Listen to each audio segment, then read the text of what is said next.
2 కేసులు కౌంటర్ బ్లాస్ట్గా పెట్టాడు. నేను చెన్నైకి పోయి బదిలాడాను. ఒక పొద్దుటూరు నుండి 3 బస్సులు తీసుకొని ఇతని ఇంటికి వెళ్ళాడు అటాక్ చేయడానికి. అప్పుడు నన్ను పిలిచాడు, నన్ను కాపాడు అని. ఓ ఫ్రెండ్షిప్లా కాపాడిన తర్వాత నేను డబ్బులు ఇచ్చాను.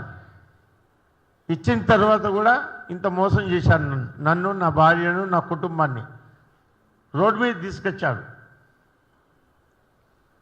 ఈరోజు కేసు గెలిచాను లోయర్ కోర్టులో అని నేను చాలా ఆణిముత్యంలాగా వచ్చానని చెప్తున్నాడు.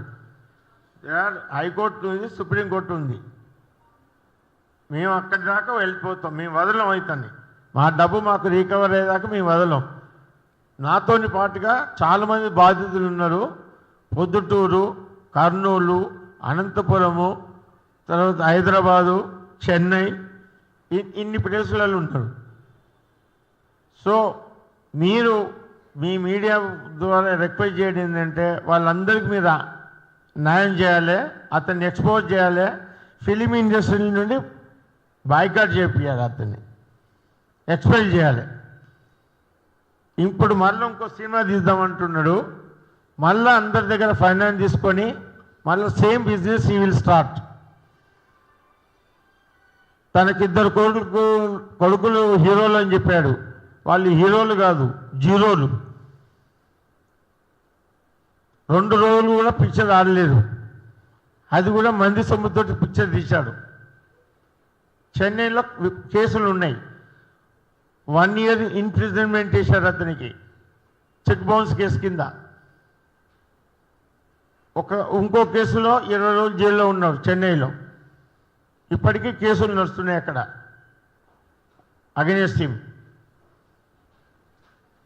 సో ఇప్పటికీ దగ్గర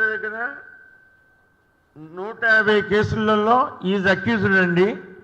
తర్వాత అప్పులు ఇచ్చిన వాళ్లకు బెదిరించి 40 రూపాయలు, నూటికి 100 రూపాయలు, 4 రూపాయలు ఇచ్చి సెటిల్ చేసుకున్నాడు.